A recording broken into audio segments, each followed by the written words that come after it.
உங்க கையில ஒரு நோட் புக் கிடைச்சு, அந்த நோட் புக்ல நீங்க யாரு பேர் எழுதினாலும் அவங்க இறந்துருவாங்கன்னு சொன்னா நம்புவீங்களா?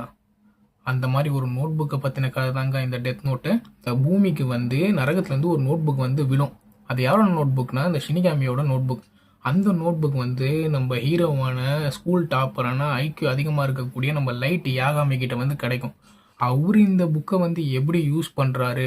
இந்த நோட் புக்கை யூஸ் பண்ணி அவரு என்னென்னலாம் பண்றாரு? பிளஸ் அந்த நோட் புக்கை யூஸ் பண்ண அவர் எப்படிலாம் மாறுறாரு? அந்த நோட் புக் ஒரு கேரக்டரை எப்படி மாத்துதுங்கிறது தான் வந்து இந்த சீரிஸ்ல அன்ரிவீல் பண்ணியிருப்பாங்க.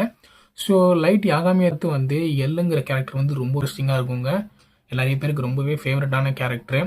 இவருக்கும் லைட்டுக்கும் நடக்கக்கூடிய லைக் என்கவுண்டர்ஸ்லாம் வந்து செம்ம இன்ட்ரெஸ்டிங்காக ஒரு செஸ் கேம் பார்க்குற மாதிரி பயங்கரமாக த்ரில்லிங்காக இருக்கும்.